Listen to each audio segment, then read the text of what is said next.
Hey guys, so we just got back from the gym and this is kind of a first time thing for our family. Usually we're working pretty hard on the farm, and so not only did I not have the need to go to the gym, I didn't really have the energy to go to the gym. I was hauling food for pigs, I was hauling food for chickens, I was hauling wood back in the house, I was hauling water. You know, even in the winter we had a lot that was going on. But now that we're here in town, and on top of that, on a very small lot, in a very small house, we have found that we're getting a little bit of cabin fever.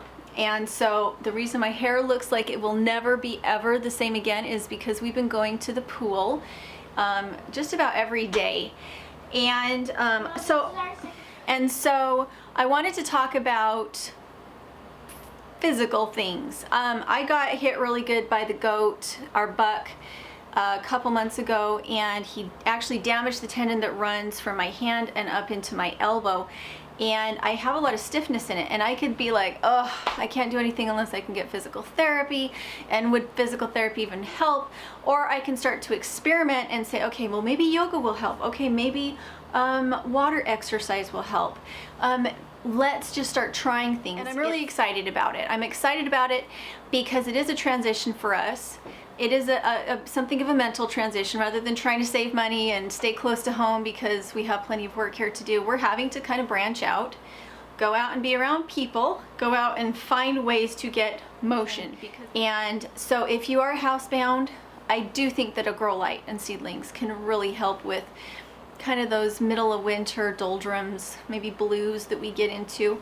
So maybe analyze yourself, see what it is that you could be doing differently if you're starting to feel yourself sink into that pit of like, ugh, winter never ends and it's cold outside and I'm kind of depressed. Being up and moving. I get caught very easily into the trap of just sitting around and drinking tea, and then I don't feel good. And so I think we do need to guard ourselves against that a little bit. Hopefully you're enjoying the videos. And how are you combating your cabin fever? Again, swimming pools that my hair is never going to be the same again are helping us combat ours. So we love you guys. We'll talk to you later.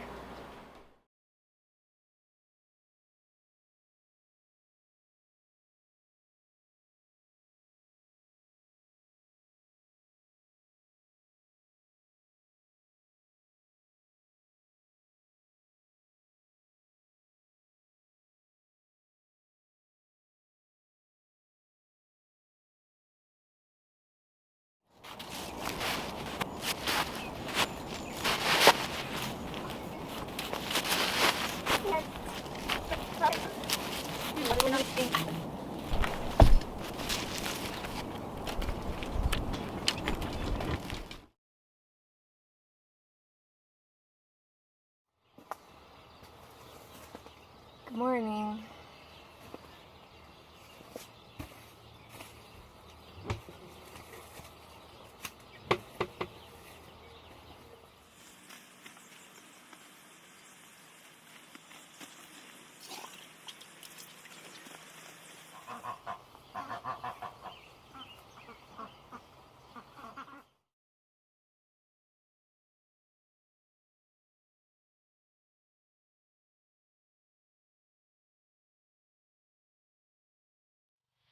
Well, that's it. I'm going in for my second breakfast. All the way down. You turned it all the way down? Oh. She doesn't like you guys. I was trying to get you in close and she thinks it sounds like a snake.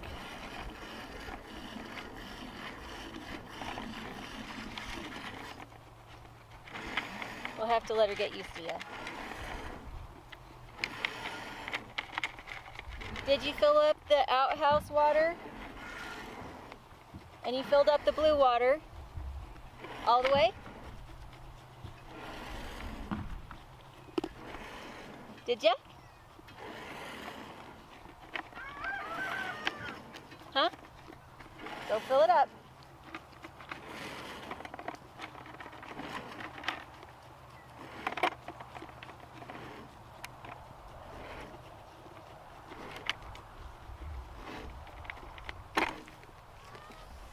All right.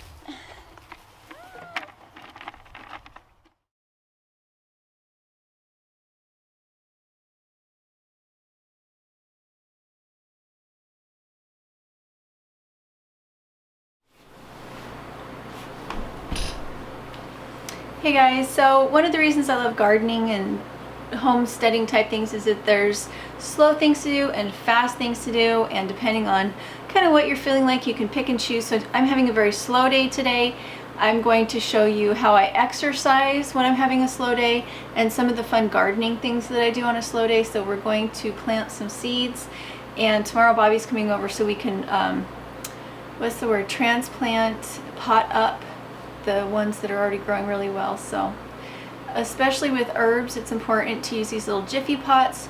It means you can plant from one thing into another without disturbing the roots, which I have found is a huge key with herb plants.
So what you'll notice, and this is the biggest thing for me, is that there's no pressure on my joints with this. I'm not actually supporting a lot of weight with my arms.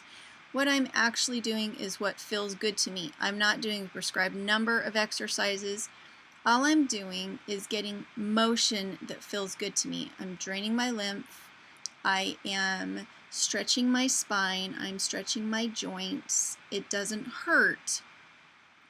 And you can't hear it in the background, but I do have music playing on my computer. What I'm actually doing right now is working.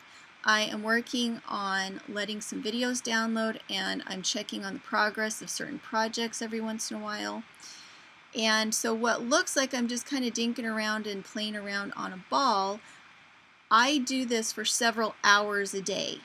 So I won't just be on this ball for 5 minutes. A lot of people would look at it and say that is not active enough, fast enough, hard enough to actually be considered exercise.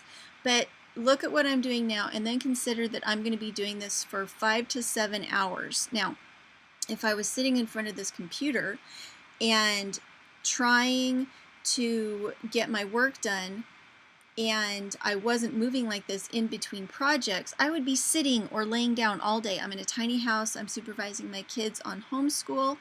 But because whenever I have a downtime that I'm not actually editing, I will do this. I maintain health in my joints. I maintain flexibility in my spine, and it keeps, when we were on our big long road trip, I couldn't use my ball because we didn't have enough space and we were driving, so we had to stay strapped in.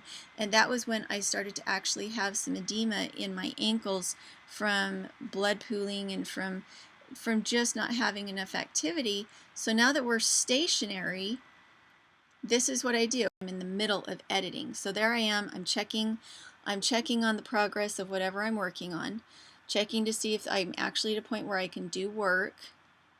But one of the things I'm focusing on is, am I getting a full range of motion?